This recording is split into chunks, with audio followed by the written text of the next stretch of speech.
Queria convidar os irmãos a abrir a palavra de Deus lá no livro de 1 Reis, no capítulo 19.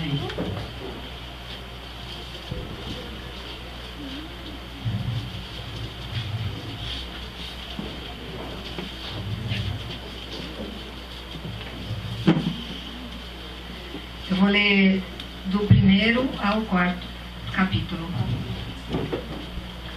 Diz assim: Acabe fez saber a Jezabel tudo quanto Elias havia feito e como matara todos os profetas à espada. Então Jezabel mandou um mensageiro a Elias a dizer-lhe: Façam-me os deuses como lhes aprouver, se amanhã, a estas horas, não fizer eu a tua vida como fizeste a cada um deles. Temendo, pois, Elias levantou-se e, para salvar sua vida, se foi e chegou a Berseba, que pertence a Judá, e ali deixou o seu moço. Ele mesmo, porém, se foi ao deserto o caminho de um dia, e veio e se assentou debaixo de um zimbro, e pediu para si a morte, e disse: Basta, toma agora, ó Senhor, a minha alma, pois não sou melhor do que meus pais. Vamos orar. Senhor, em nome de Jesus, Pai, eu te peço agora a sua presença nesse local, em cada coração, Senhor, a começar do meu. Ó Pai, em nome de Jesus, que eu não fale nada que seja de mim como pessoa, mas que seja aquilo que o Senhor quer que seja falado hoje aqui, Senhor, para que o seu reino seja engrandecido, para que as nossas almas estejam mais perto de Ti, Senhor, para que o nosso espírito esteja apegado ao Seu. Que o Senhor coloque, Senhor, as Tuas palavras, Senhor, que precisam ser ditas agora aqui nesse local. E nós te agradecemos porque sabemos que o Senhor nos ouve e que o Senhor fala. Em nome de Jesus. Amém. Há muito tempo atrás, eu tive um sonho, e foi um sonho profético. Eu sonhei que era o fim dos tempos, mas não era uma coisa ruim, era uma coisa surpreendente, diferente. E depois eu me via num lugar bem grande, com muitas outras pessoas.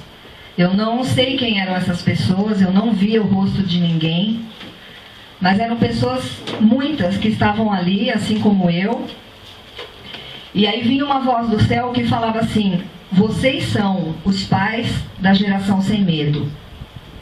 Eu devia ter mais ou menos 18 anos quando eu tive esse sonho, eu não era nem convertida ainda, mas eu guardei aquilo no meu coração, porque eu sabia que aquilo não era apenas um sonho. E depois que eu me converti, eu vim a entender que era um chamado que Deus tinha para a minha vida, mas não só para a minha vida, para a vida de muitas outras pessoas.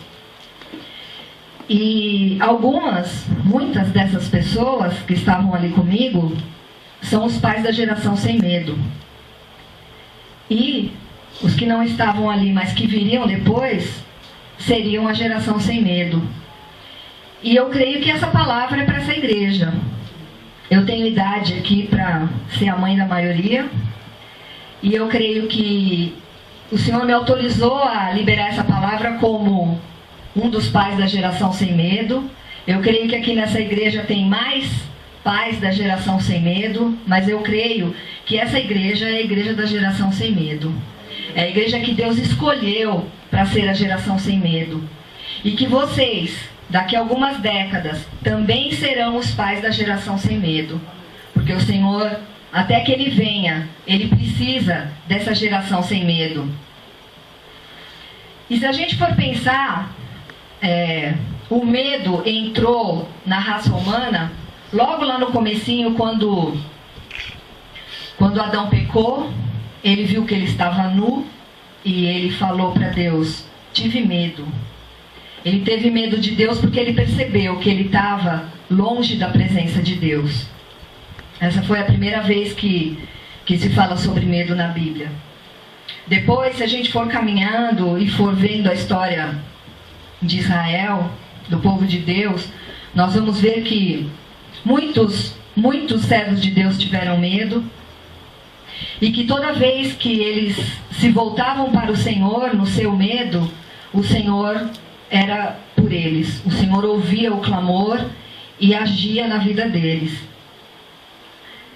Agora, se a gente for pensar, existem alguns tipos de medo, né? O medo quando você está afastado da presença de Deus. Existe o medo do desconhecido. Existe o medo nos relacionamentos. Por exemplo, Jacó, ele foi e roubou a herança do irmão dele, Esaú. Aí depois, quando ele estava lá em outros lugares, lá com o sogro dele, ele ficou com medo quando ele resolveu sair de lá, né, com as esposas dele, com os filhos, com tudo que ele tinha conseguido, ir embora para a terra dos pais dele. Ele ficou com medo que o sogro dele tirasse tudo dele. Mais um pouco para frente, tanto é que ele saiu escondido. Aí o sogro dele foi atrás dele e ele falou que ele saiu escondido porque ele temia que Labão tirasse as esposas dele. Está em Gênesis 31. Mais para frente um pouquinho, em Gênesis 32, quando ele estava voltando lá para a terra dele, dos pais dele, ele viu Esaú, o irmão dele, vindo ao encontro dele. E ele ficou com medo também que Esaú tirasse a herança dele, tomasse tudo que era dele. Mas o mais curioso é a gente perceber que ele estava com medo de que alguém fizesse com ele exatamente o que ele fez com alguém. Muitas vezes o nosso medo é esse, e a gente não percebe. Nós temos medo de uma situação que nós mesmos fizemos para outra pessoa. E aquilo começa meio que a nos assombrar, toma um tamanho maior na nossa vida. Saul também, ele era o rei de Israel, mas ele deixou os caminhos do Senhor, perdeu a unção. Essa unção foi para Davi. Ele começou a perceber que Davi estava com essa unção e que ele... Obrigada. E que ele estava sobressaindo, né? Davi estava sobressaindo, e Saul ficou com medo de Davi. Às vezes, quando a gente perde a unção de Deus, a gente fica com medo de que outras pessoas venham tomar o lugar que Deus proporcionou para nós. Esses são alguns dos nossos medos individuais, que a gente vê aqui na palavra de Deus. Mas o Senhor, Ele falou uma coisa um pouco diferente. Ele não falou que nós teríamos medo, que nós seríamos amedrontados pelos nossos inimigos, que nós teríamos medo do diabo. Não foi isso que Deus falou. Vamos dar uma olhadinha lá em Deuteronômio, voltando aí. No livro de Deuteronômio, capítulo 2, a gente vai ver o que Deus nos falou a respeito desse assunto, de ter medo.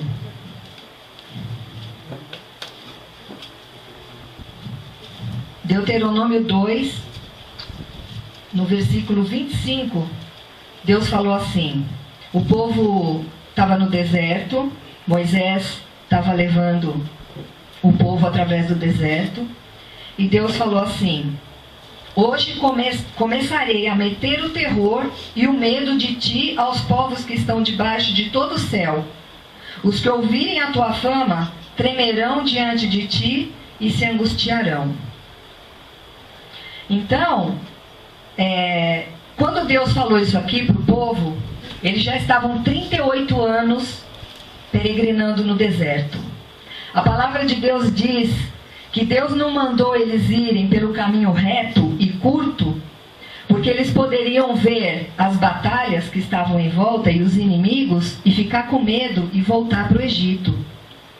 Muitas vezes acontece isso. Aliás, muitas não, a maioria das vezes, quando nós achamos que nossas bênçãos estão demorando, é porque o Senhor está nos levando por um caminho mais comprido, porque talvez a gente ainda não esteja preparado. E 38 anos no deserto, aquela geração que eram os homens de guerra, que tinham saído lá do Egito, os homens que sabiam pegar na espada, eles já tinham morrido todos, né? Se você for ver depois aqui nesse capítulo de Deuteronômio, está falando isso. E o mais curioso é que nosso Deus, ele age de uma maneira totalmente louca. Para Deus, a matemática, 2 mais 2, às vezes não vai ser 4. Que nem aqui, os homens de guerra morreram. Sobraram os mais velhinhos e os mais jovens e inexperientes. E Deus falou assim, hoje eu vou tocar o terror. Quem olhar para esse povo vai ficar com medo. É a mesma coisa que ele fala para a gente hoje. Quem olhar para esse povo vai ficar com medo. Não somos nós que temos que temer o inimigo. O inimigo tem que nos temer. O Senhor, Ele diz que Ele é a nossa bandeira. A bandeira do exército. O exército levava aquela bandeira bem alto, conforme, por exemplo, um navio de pirata. Não tem aquela bandeira do pirata? De longe, com aquele binóculo, todo mundo olhava, via que era a bandeira do pirata e ficava com medo. A mesma coisa Deus faz conosco. O inimigo olha para nós, ele vê a bandeira de Deus hasteada sobre a nossa vida e ele que tem que sair em retirada. Então, muitas vezes a gente fica pensando nisso, né? Eu estou falando tudo isso mais voltada para o mundo espiritual. Mas existem alguns medos que a gente costuma até dar risada deles. Um deles, por exemplo, é a famosa barata. Né? Os homens não ligam muito, né? Eles vão lá com a vassoura, dão uma vassourada. Alguns não, alguns disfarçam. Mas, principalmente as mulheres. Vê uma barata e sai correndo. Mas tem, se a gente for pesquisar essas coisas, geralmente, né, as mulheres têm medo de barata. E se a gente for olhar bem de perto, aquelas que têm mais mania de limpeza são as que mais têm medo de barata. Se a gente pensar, é um medo racional, porque a barata anda no lugar sujo, a pessoa gosta de limpeza, quando ela vê uma barata, é a sujeira entrando na casa dela. Então existe uma certa racionalidade. Mas às vezes a gente tem medo de cachorro, a gente tem medo de coisas do nosso dia a dia. Mas não, se a gente se importar com isso e pedir para Deus tirar esse medo, Ele tira. Porque quando Noé saiu da arca, Deus prometeu que os animais, as aves, os peixes, os répteis, eles é que teriam medo da gente. Então, de repente, você clama ao Senhor. Se você mora numa rua que tem um cachorro bravo, que te assusta todo santo dia, clama ao Senhor, fala, Senhor, lá na tua palavra, lá em Gênesis, quando Noé saiu da arca, o Senhor prometeu que os animais teriam medo de nós. E eu quero assumir essa promessa. E o Senhor vai agir na tua vida. Uma outra coisa que o Senhor falou a respeito de medo, desse mesmo medo que Ele ia colocar nos inimigos, se a gente for ver lá em Deuteronômio, no capítulo 28, tem as bênçãos, do versículo 1 até o 14 tem as bênçãos, e do versículo 14 em diante tem as maldições. E se você for ver lá no comecinho do versículo 28, diz assim, se atentamente ouvires a minha palavra, e atentares, né, e obedeceres os meus mandamentos, bendito será no campo, bendito será na cidade, bendito será o fruto do teu ventre, bendito será o fruto do ventre dos seus animais. E aí Deus vai enumerando várias bênçãos, seu celeiro vai ser abençoado. E uma dessas bênçãos que Deus fala lá em Deuteronômio é que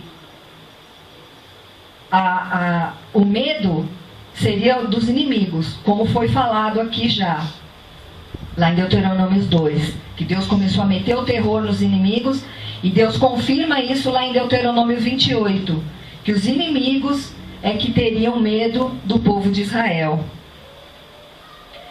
E aí a gente vai vendo através do Velho Testamento todo, quando Israel apostatava, que ia atrás de ídolos, atrás de abominações, eles começavam a ficar com medo, eles começavam a achar que os inimigos iam derrotá-los, que os homens iam derrotá-los, que os seus mais próximos iriam derrotá-los. Mas quando eles se inclinavam para o Senhor, e pediam que o Senhor os socorresse, o Senhor sempre vinha e socorria. A gente pode ver isso em Salmos. O salmo mais famoso que fala sobre isso é o Salmo 91, que fala: aquele que habita no esconderijo do Altíssimo, que está debaixo das suas asas, ele não vai temer nada, ele não vai temer o terror noturno, ele não vai temer as pestes, ele não vai temer nada disso, porque o Senhor ia livrar de tudo, aquele que habita no esconderijo do Altíssimo. Se a gente pensar bem, isso tem a ver com aquele primeiro medo que Adão teve. Quando ele saiu da presença de Deus, quando nós saímos da presença de Deus, nós começamos a ficar com medo das coisas, do nosso dia a dia, das coisas do mundo espiritual. E se a gente for ver depois, mais para frente, no Novo Testamento, quando Jesus estava aqui na Terra e ele começou a mostrar os seus sinais e maravilhas, os seus discípulos ficavam com medo. Foi ministrado hoje na cura, né, que quando houve uma cura muito extraordinária, as pessoas ficavam com medo de ver aquilo acontecendo. E esse é o medo das coisas sobrenaturais. Quando Jesus andou sobre as águas e foi encontrar com os discípulos no barco, eles começaram a gritar, ficaram com medo, acharam que era um fantasma. Pedro, quando ele foi ter com Jesus, ele ficou com medo e quase que se afogou. Se a gente for ver na transfiguração de Jesus, também diz que os discípulos ficaram com medo. Na ressurreição de Jesus fala que as mulheres chegaram lá e elas viram que o túmulo estava vazio e que Jesus havia ressuscitado. Diz que elas ficaram com medo e alegria. E depois, quando houve aquele endemoniado gadareno que andava nos sepulcros e foi curado, e Jesus mandou que os espíritos todos fossem para aquela manada de porcos, todo mundo ficou muito assustado também. Então, quando nós nos deparamos com coisas espirituais, as quais ainda nós não conhecemos, muitas vezes nós ficamos com medo. Às vezes o Espírito Santo está agindo e a gente não consegue enxergar logo no começo porque a gente fica com medo. A gente sente uma sensação diferente, a gente sente algo diferente e às vezes a gente fica com medo e acaba perdendo a bênção. Então nós temos que entender que existem medos, sim. O medo, ele existe para nos preservar, né? Preservar a nossa existência. Imagine se a gente não tivesse medo de nada. A primeira rua que a gente ia atravessar já era, morria, porque você não ia ter medo do carro. Então, o medo, ele é algo que ele, depois da queda do homem, ele precisou existir para que o homem pudesse sobreviver. Mas hoje em dia, nós não lutamos mais pela nossa sobrevivência. Hoje em dia, a gente transfere o nosso medo para a nossa existência.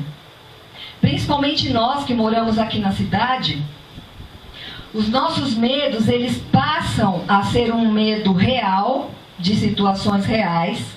É claro que tem pessoas que moram em bairros onde tem tiroteio, bala perdida, essas coisas, isso é um medo real. Mas nós que vivemos aqui na cidade, os nossos maiores medos, eles passam a ser um medo do desconhecido. Ou então, eles passam a ser um medo de um perigo que não é real. Por exemplo, o medo de perder o emprego. É um medo verdadeiro? É. Mas ele é um medo que causaria, por exemplo, quando a gente está querendo sobreviver, vamos dar um exemplo, vamos supor que a gente caísse num avião numa ilha deserta e fosse lá na África e tivesse lá leão, tigre, todos aqueles animais selvagens que deveriam ter medo de nós. Mas enfim, a gente cai lá, a primeira coisa que a gente vai ficar com medo quando chegar à noite é: e se um leão vier? E se um tigre vier? E aí a gente vai ficar, né, de orelha em pé, qualquer barulhinho. E o que acontece no nosso organismo quando a gente fica com medo de uma coisa real, tipo essa que eu falei? O nosso coração dispara, a nossa pupila aumenta, para a gente ficar mais focado no inimigo, no leão, vamos dar esse exemplo.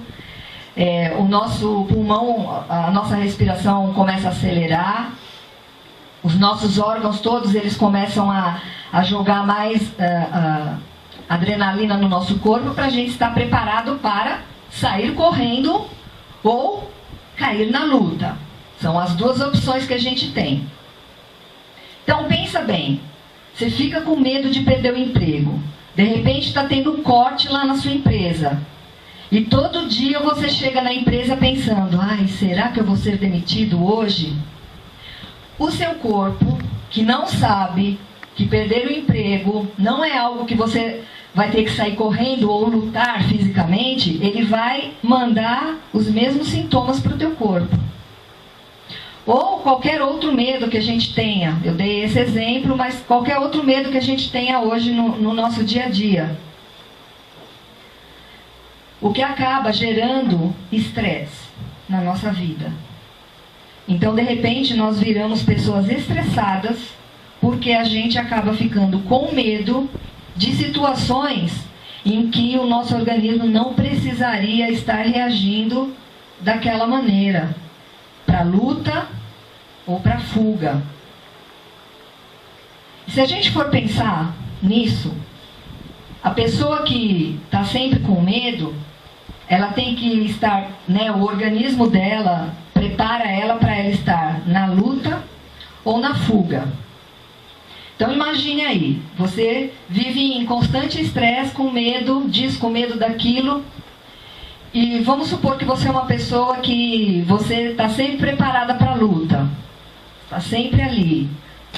Você vai se achar, você vai virar uma pessoa que se acha, a tua autoestima vai estar além do que você deveria ter. Vamos supor que você é uma pessoa daquela que quando vem medo, o organismo prepara você para fuga. Você vai ser uma pessoa com a autoestima lá embaixo, porque a fuga, ó, pernas para quem te quer. Então, se a gente for pensar bem, ter medo é uma coisa natural, mas nos dias de hoje, se a gente não tomar cuidado, isso acaba minando a nossa vida espiritual. Isso acaba fazendo com que a gente fique ou se achando demais, e quando a gente se acha demais, a gente acaba deixando a palavra de Deus de lado, porque a gente se acha autossuficiente. Ou então, se a gente se acha de menos, aí o problema é pior ainda, porque tudo que fala na palavra de Deus, você acaba achando que não se aplica a você. Isso já foi falado no culto passado, já foi falado no outro culto também, que falou, seja corajoso. O corajoso é ao contrário do medroso.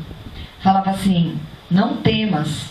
E Deus, ele está batendo nessa tecla com essa igreja. Porque essa igreja é a igreja da geração sem medo. É lógico que existem outras pessoas por aí, mas Deus está falando especificamente conosco. E se a gente for voltar lá em 1 Reis, onde a gente começou, 1 Reis, no capítulo 19, a gente está vendo o maior profeta que houve no Velho Testamento, que era o profeta Elias. Ele está passando exatamente pelo que nós passamos. Ele estava com medo, ele entrou em depressão e ele começou a ter a síndrome do pânico. Se a gente for ler, a gente vai ver isso. Versículo 3. Temendo, pois, Elias, levantou-se e para salvar sua vida, ou seja, ele achou que ele ia morrer, morte iminente. Isso é um dos sintomas da síndrome de pânico. Chegou a Berseba, que pertence a Judá, ali deixou seu moço, deixou a pessoa que estava ali com ele continuou sozinho. Versículo 4. Ele mesmo, porém, se foi ao deserto o caminho de um dia e veio e se assentou debaixo de um zimbro, que é uma árvore, pediu para si a morte e disse: basta, toma agora o Senhor a minha alma, pois não sou melhor do que os meus pais. Ou seja, ele chegou e falou assim: chega, quero morrer, não quero mais saber de nada, não me interessa, eu sou profeta. Gente, a palavra de Deus diz lá em Tiago, se não me engano, que Elias, ele era homem como nós. Ele era um maior profeta, mas ele era homem como nós. E o que estava causando isso aqui na vida de Elias? Era uma tal de Jezabel. E que, se a gente for um pouquinho mais para frente, depois você pode ver isso aí na sua casa, acontecia o seguinte: Elias, ele tinha se levantado contra os profetas de Baal. Jezabel, ela era uma mulher idólatra, ela se casou com um rei de Israel que se chamava Acabe. Só que ele, morrendo de amores por ele largou a lei de Deus e foi atrás de ídolos.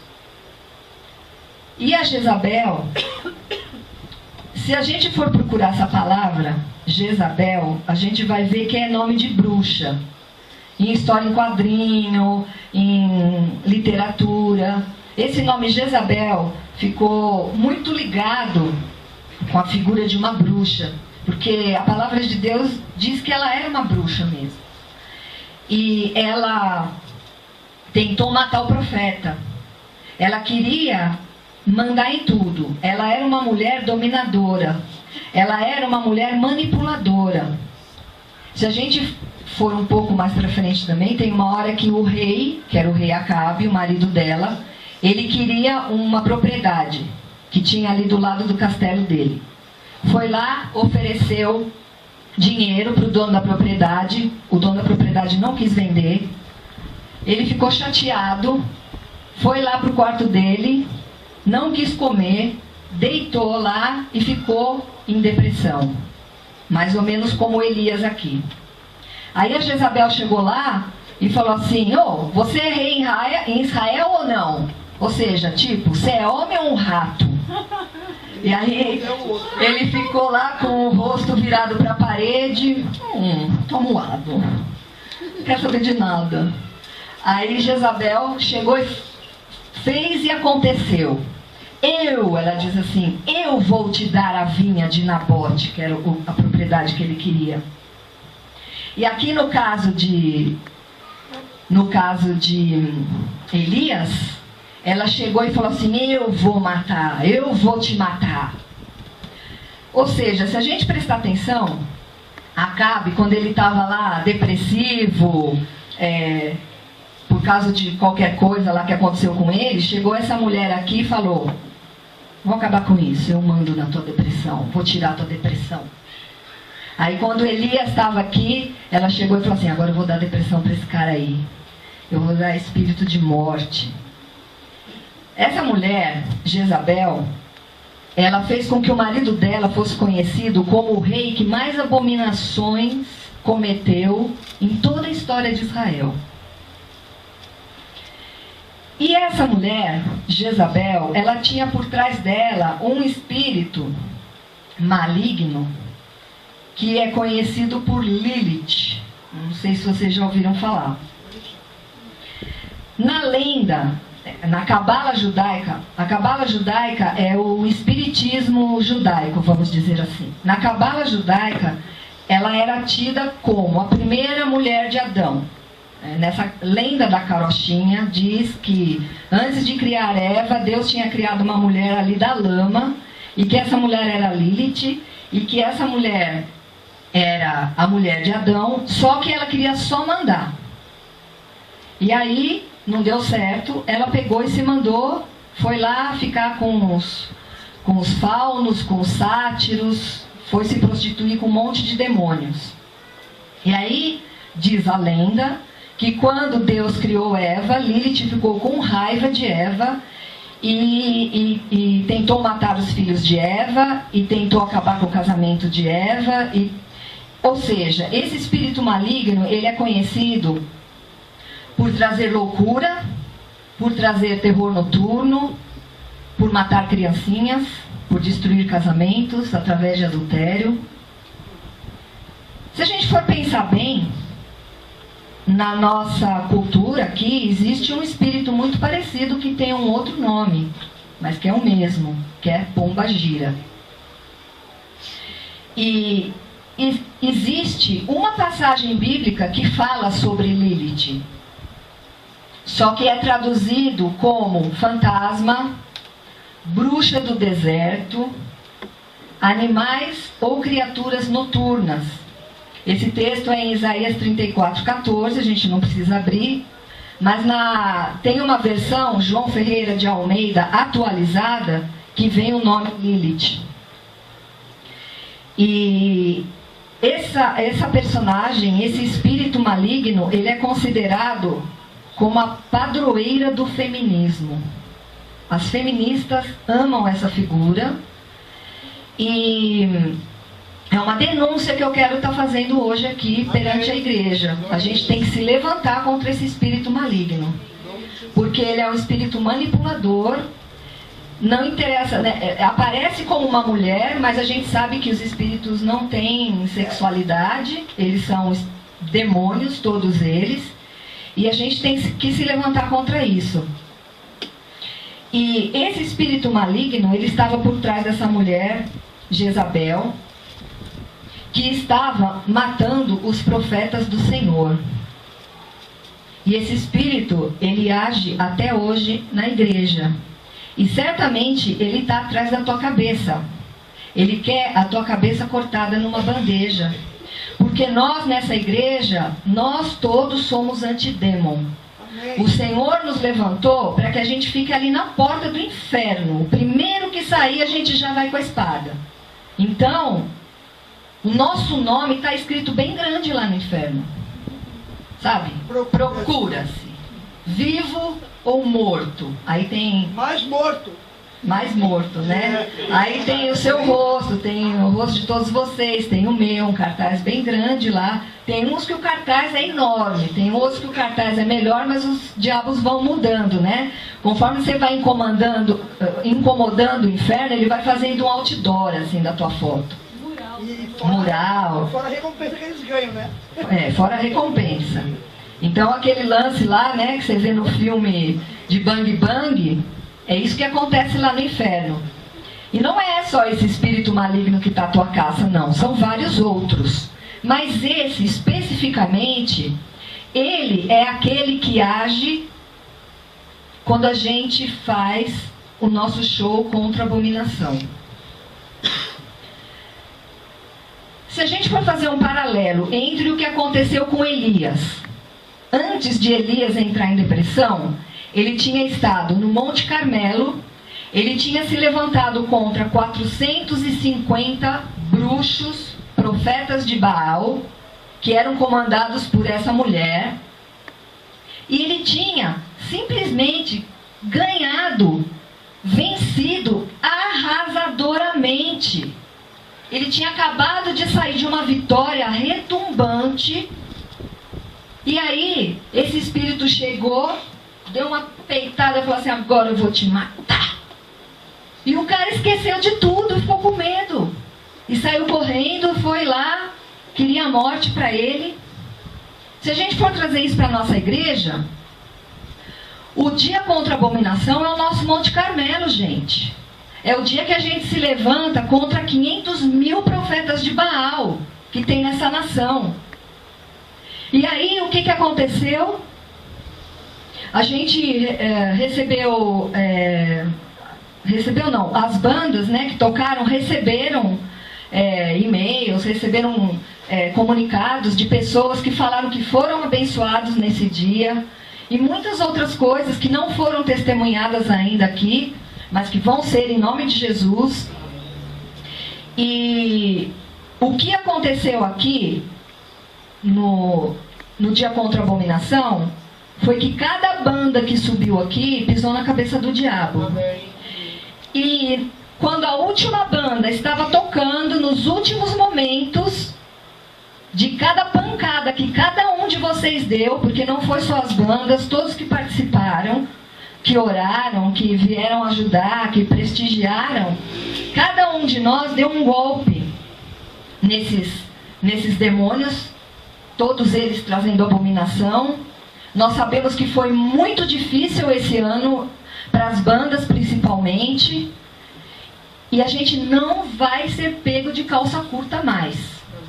Nós vamos nos levantar contra a abominação 365 dias por ano. Amém.